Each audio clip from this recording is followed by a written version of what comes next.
Hey guys, hey guys, hey guys, hey guys, welcome to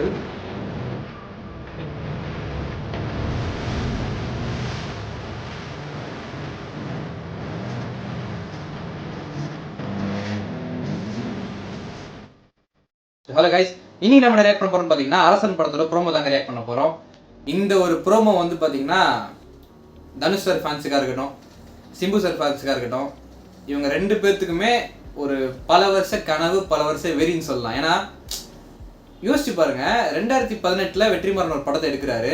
அந்த படம் வந்து மிகப்பெரிய ஹிட் ஆகுது.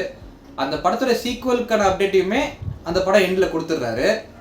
அதுக்கப்புறம் 7 வருஷம் அந்த படத்தை பற்றி ஒரு அனௌன்ஸ்மெண்ட் இல்லை.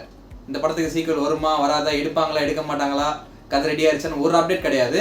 இருந்தாலும் அந்த ஒரு ஹைப்பு ஃபேன்ஸ் கிட்ட சுத்தமாக துளி கூட குறையாமல் அந்த ஹைப்பை மெயின்டைன் பண்ணிட்டு இருந்தானுங்க. எப்போவுமே அந்த வடச்சனைனா ஒரு ஸ்பார்க் வரும் எல்லார் கண்ணிலையுமே. அந்த மாதிரி இருந்த ஒரு படத்தோட அப்டேட் இப்போ கொடுத்துருக்காங்க. நெக்ஸ்ட் இயர் நாங்கள் ஷூட்டிங் ஆரம்பிக்க போகிறோம், வடச்சனை 2 வந்து ரீஇன்கார்னேட் பண்ண போகிறோம் அப்படின்னு சொல்லி. ஸோ அதோட மட்டும் நிற்காம 7 வருஷம் என் படத்துக்காக வெயிட் பண்ணீங்க, உங்களை வந்து சும்மா வடச்சனை 2 மட்டும் கொடுத்துட மாட்டேன், எடுத்துக்கோங்க, இன்னும் கொஞ்சம் அப்டேட் எடுத்துக்கோங்கன்னு சொல்லி இந்த வடச்சனை 2வை ஒரு யூனிவர்ஸாக எக்ஸ்பேண்ட் பண்ணி அதில் வந்து சிம்பு சாரை உள்ளே இறக்கியிருக்காரு வெற்றிமாறன். ஸோ இது வந்து ஒரு எப்படி சொல்கிறதுங்க, வார்த்தையே வரலைங்க சொல்கிறதுக்கு. ஸோ இந்த ஒரு படத்தோட வரலாறு சொல்லும் போதே நமக்கு அதை கேட்கும் போது புல்லரிக்குது இல்லையா? ஸோ அதை வந்து ஒன்று ஒன்றா நம்ம ஸ்க்ரீனில் பார்க்கும்போது அந்த இம்பாக்ட் வந்து எந்த அளவுக்கு இருக்க போகுதுன்னு சத்தியமாக என்னால் இமேஜின் கூட பண்ண முடியல. I'm so eagerly waiting for this promo. And இன்னொரு விஷயம் சொல்லிடுறேன், நான் வந்து ப்ரோமோ நேற்று தியேட்டரில் ரிலீஸ் பண்ணாங்க, கொஞ்சம் பிட்டாக பார்த்துட்டேங்க. எனக்கு அந்த ஆடியோ தெளிவாக கேட்கல, நான் இது வரைக்கும் பார்த்ததில்ல. ஸோ ஆடியோவும் எனக்கு புதுசு. தனுஷோட ரெஃபரன்ஸ்லாம் இருக்குதுன்னு சொன்னாங்க, அதெல்லாம் எனக்கு தெரிஞ்சுது. என்ன ரெஃபரன்ஸ்னு தெரியல, நான் இன்னும் பார்க்கல. ஸோ இதுக்கு மேலே வெயிட் பண்ண வேணாங்க, வாங்க ரியாக்ட் பண்ணிடலாம்.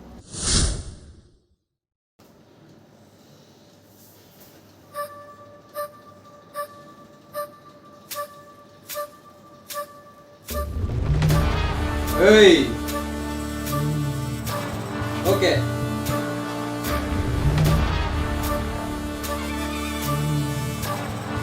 தலைவன் முகம்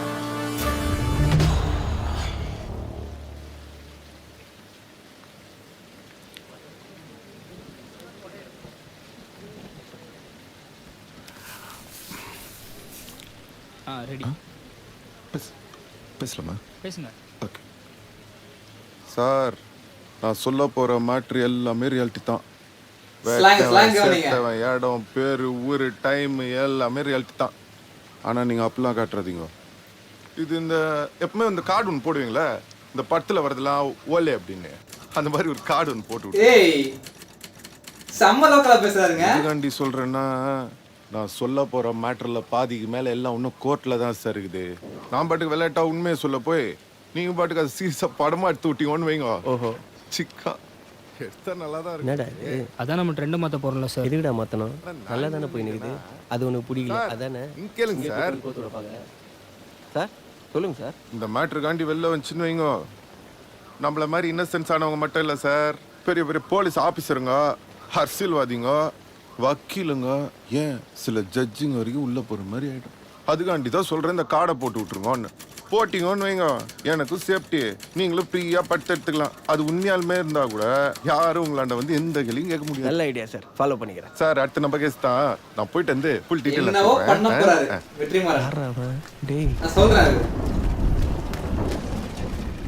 சார். நம்ம வேஷத்துல யாரை சார் நடிக்க வைக்க போறீங்க? தனுஷ நடிக்க வைங்க சார். பர்ஃபார்மன்ஸ் சூப்பரா பண்ணுவாப்ல. எங்க வேலையை நாங்க பாத்துக்கிறோம், உங்க வேலைக்கு லேட்டா போய் இன்னும் 2 வருஷம் எக்ஸ்ட்ரா போட்டுற போறாங்க. உங்களை கரெக்டான இடத்துல வச்சிருக்கேன்.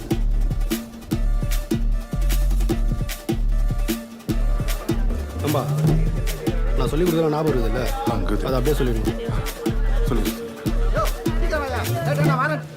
டேய், நீ யார்கிட்ட வந்து என்ன மாட்டி விட்டுக்கிற? உனக்கு அது ஐடியா ஆகுதா சார்? ரிஸ்க் எடுக்காமல் எப்படிங்க சார்? என்ன ரிஸ்க் கிடைக்குமாவா? இந்த டைலாக் ஓன் படத்தில் வைப்பியா? வணக்கம். அம்மா வணக்கங்கம்மா. அக்யூஸ்ட் தரப்பு வழக்கறிஞருங்கம்மா. ஒரே நைட்டில் 3 பேரை கொலை பண்ணியிருக்கேன்னு போலீஸ் மேலே கேஸ் பதிஞ்சிருக்காங்க. நீ அந்த குற்றத்தை ஒத்துக்கிறியா? அவங்க சொல்கிற மவுட்ருக்கு எனக்கு எந்த சம்மந்தமும் இல்லைங்க. அன்றைக்கி நைட்டு ஃப்ரெண்ட்ஸுங்களோட கேப்டன் பிரபாகர் படத்துக்கு போயிருந்தாங்கம்மா. அந்த மவுட்ருக்கு நடக்க சொல்லி நான் ஊருள்ளே இல்லைங்கம்மா. ஏய்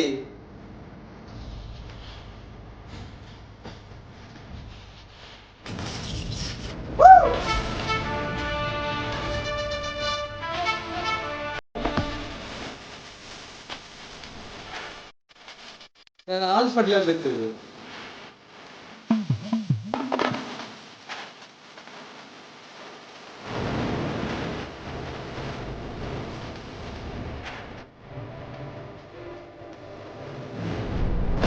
பத்து பேர் சாட்சி சொல்லியிருக்காங்களே. அது எல்லாமே போயிங்கம்மா. அக்யூஸ்ட பிடிக்க முடியாத பட்டுக்கு போயிட்டு வந்த என்ன பயங்கரமா இருக்காருங்க. அந்த டைட்டில் போஸ்டர் இது.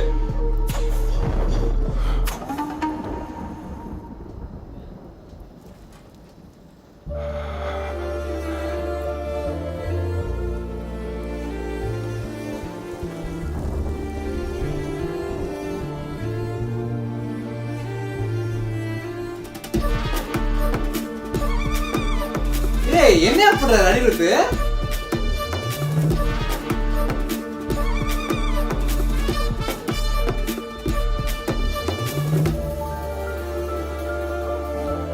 என்ன இவ்வளவு டிரான்ஸ்லேஷன் கொடுக்குறாரு? இது 100% புட்டாப்புங்கம்மா. நான் நிரப்பராதீங்கம்மா.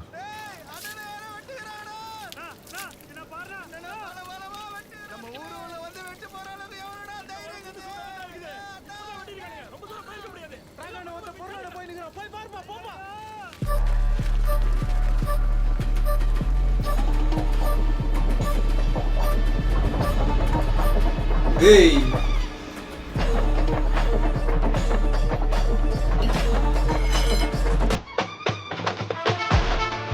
ஏய்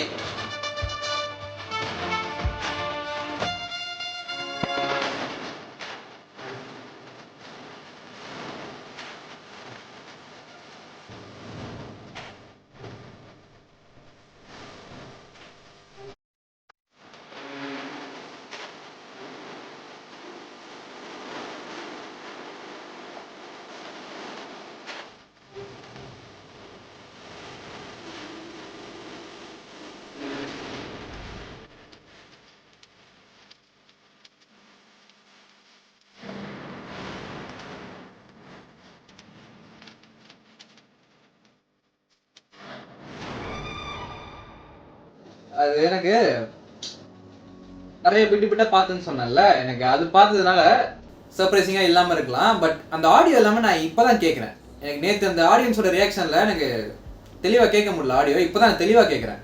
ஸ்பெசிஃபிக்காக சொல்லணும்னா அந்த ஸ்லாங்கில் தான் அந்த வடச்சென்னையோட எமோஷன்ஸே அடங்கியிருக்கு. ஓகேங்களா, அந்த நார்த் மெட்ராஸ் ஸ்லாங் வரணும். அது பிடிச்சிட்டாரு இவர். அந்த ப்ரோமோலே வந்து நமக்கு அந்த வடச்சென்னை வைப்பு க்ளீனாக வருது. ஓகேங்களா, அந்த ஸ்டார்டிங்கில் ஒன்று சொல்ல இருப்பாருங்க, இந்த படத்தில் வருது எல்லாமே ஓலே அப்படின்னு இருப்பாருங்க. அதெல்லாம் சூப்பராக இருந்துச்சு.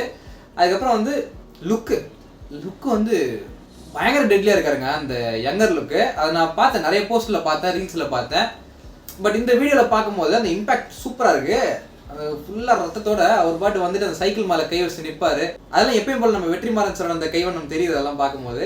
அதுக்கப்புறம் அந்த கோர்ட் சீன்ஸ் எல்லாமே நீங்கள் பார்த்தீங்கன்னா அது பார்க்கும்போது தெரியும் இந்த ஒரு ப்ரோமோக்காகவே தான் அதை ஷூட் பண்ணியிருக்காங்க. படத்தில் வந்து அது வருமானது டவுட் தான். பட் ஆனால் நான் யங்கர் போர்ஷன் இருக்குல்ல, அது கண்டிப்பாக படத்தில் வரதான் போகுது. அது இதில் பார்க்கும்போதே தெரியுது. அண்ட் இன்னொரு விஷயம் எனக்கு கனெக்ட் ஆச்சு இந்த ப்ரோமோ பார்க்கும்போது. அது மேபி கரெக்டாகவும் இருக்கலாம், தப்பாகவும் இருக்கலாம். பட் என் தாட்ஸை நான் ஷேர் பண்ணிடுறேன். நம்ம நெல்சன் அண்ணா வந்து சிம்பு சார் பேசிகிட்டு இருக்க வீடியோ ஷூட் பண்ணுவார்ல, அது வந்து எனக்கு 2 பேரை வந்து ரியல் லைஃப்பில் கனெக்ட் பண்ணுச்சு.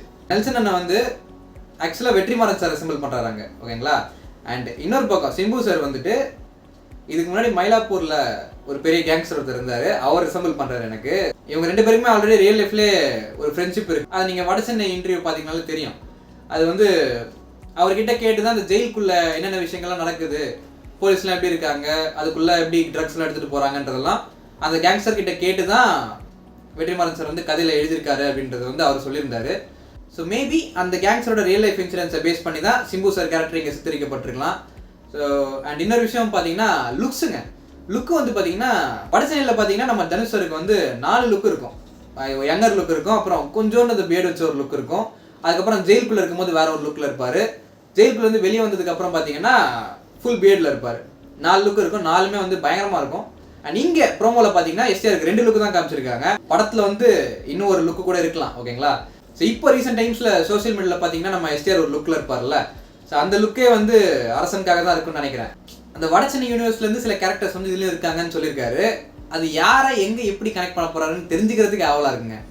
ஸோ ஸோ இந்த ப்ரோமோல நான் நோட் பண்ண சில விஷயங்கள் வந்து உங்கள்கிட்ட ஷேர் பண்ணுறேன். என்னன்னு பார்த்தீங்கன்னா இந்த கோர்ட் சீனில் வந்து ஜட்ஜு சொல்லுவாங்க ஒரே நைட்டில் வந்து 3 கொலை பண்ணியிருக்கேன் அப்படின்னு வந்து எஸ்டிஆரை பார்த்து கேட்பாங்க. அதுக்கு எஸ்டிஆர் வந்து நான் இல்லை மேடம்னு சொல்லிட்டு இன்னொரு விஷயம் சொல்லுவார். அது ரொம்ப முக்கியமான விஷயம்.